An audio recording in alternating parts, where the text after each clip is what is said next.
Right, ఇంకొక interesting development కూడా కనిపిస్తుంది. 2 రోజుల క్రితం కాంగ్రెస్ పార్టీలో చేరిన మాజీ స్పీకర్, మాజీ మంత్రి పోచారం శ్రీనివాసరెడ్డికి ఇప్పుడు కీలక పదవి దక్కబోతుందని తెలుస్తుంది. ఒకవైపు ఆయనకు మంత్రి పదవి ఇస్తారన్న ప్రచారం జరుగుతుంది.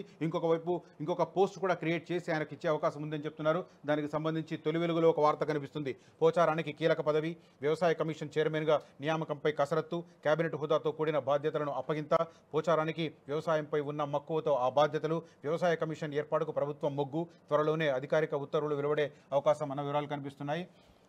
ఒక దిశగా ఆయనకు మంత్రి పదవి ఇస్తున్నారని కూడా ప్రచారం జరిగింది. అయితే మంత్రి పదవి ఇస్తే నిజామాబాద్ జిల్లాలో సీనియర్ నేత సుదర్శన్ రెడ్డి ఉన్నారు, ఆయన మంత్రి పదవి ఆశిస్తున్నారు. వేరే పార్టీలో ఉన్నతని తీసుకొచ్చి ఆయనకు మంత్రి పదవి ఇస్తే అప్పుడు జగిత్యాలలో అయితే జీవన్ రెడ్డి కినుక వహించారో అదే రకంగా సుదర్శన్ రెడ్డి కూడా సీనియర్ నేత, ఆయన కూడా కినుక వహించే అవకాశం ఉంది. ఆయన కూడా పార్టీ వీడే ప్రమాదం ఉందని గ్రహించడం వల్లనే పోచారం శ్రీనివాసరెడ్డికి మంత్రి పదవి కాకుండా వేరే పదవి ఆఫర్ చేస్తున్నట్టుగా తెలుస్తుంది.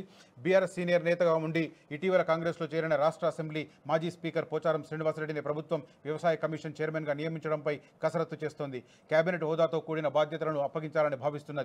ఆయనకు వ్యవసాయంపై ఉన్న మక్కువతో ఆ బాధ్యతలు అప్పగించడం రీజనబుల్గా ఉంటుందనే చర్చ జరగడంతో త్వరలో దీనిపై ప్రభుత్వం స్పష్టమైన నిర్ణయం తీసుకోనున్నది. రాష్ట్రం ఏర్పడిన తర్వాత బీఆర్ఎస్ పవర్లోకి వచ్చిన ఫస్ట్ టర్మ్లో పోచారం శ్రీనివాసరెడ్డి వ్యవసాయ మంత్రిగా పనిచేశారు. రెండో టర్మ్లో అసెంబ్లీ స్పీకర్గా పనిచేశారు. సుదీర్ఘ రాజకీయ అనుభవం ఉన్న ఆయనకు ప్రస్తుత కాంగ్రెస్ ప్రభుత్వం కేబినెట్ విస్తరణ టైంలో మంత్రిగా అవకాశం కల్పించనున్నట్టు వార్తలు వచ్చాయి. కానీ ఆ జిల్లాకు చెందిన కాంగ్రెస్ నేతల అభిప్రాయాలను పరిగణలోకి తీసుకున్నాక తుది నిర్ణయం తీసుకోనుంది. అయితే ఈ జిల్లా నేతల నుంచి భిన్నాభిప్రాయాలు వ్యక్తమవుతున్నాయి. మరోవైపు జిల్లా నుంచి కేబినెట్లో ఇప్పటి వరకు ప్రాధాన్యత లేదు.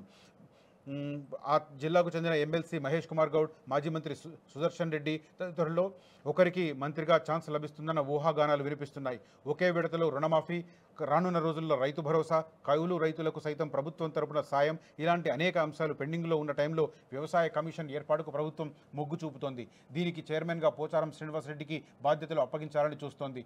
ఆయన నియామకానికి సంబంధించి త్వరలోనే అధికారిక ఉత్తర్వులను వెల్లడించే అవకాశం ఉన్నది.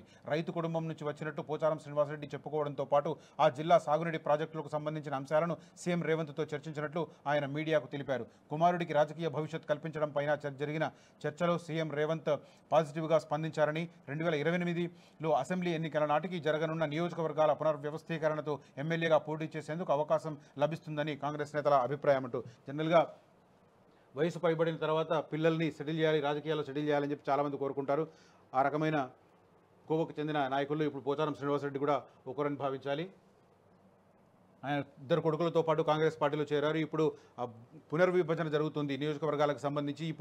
ఇప్పుడున్న 119 స్థానాలు 150కి పెరిగే అవకాశం ఉంది, 153కు పెరిగే అవకాశం కనిపిస్తుంది తెలంగాణ వ్యాప్తంగా. ఈ నేపథ్యంలో ఉమ్మడి నిజామాబాద్ జిల్లాలో 9 నియోజకవర్గాలు ఉన్నాయి. ఆ సంఖ్య కూడా పెరిగే అవకాశం ఉంది. కాబట్టి తన కొడుకులను అకామిడేట్ చేయడానికి ఇప్పుడు ఎట్లయితే ఉమ్మడి నల్గొండ జిల్లాలో సీనియర్ కాంగ్రెస్ నాయకుడు జానారెడ్డి తన 2 కుమారులను ఒకరిని ఎంపీ చేశారు, ఒకరిని ఎమ్మెల్యేని చేశారు. అదే రకంగా ఇప్పుడు ఇక్కడ పోచారం శ్రీనివాసరెడ్డి కూడా అదే వ్యూహంతో ఉన్నట్టుగా మనం అర్థం చేసుకోవాలి. అసలైన తొలి వెలుగు. ఫాలో వాట్సాప్ @తొలి వెలుగు official.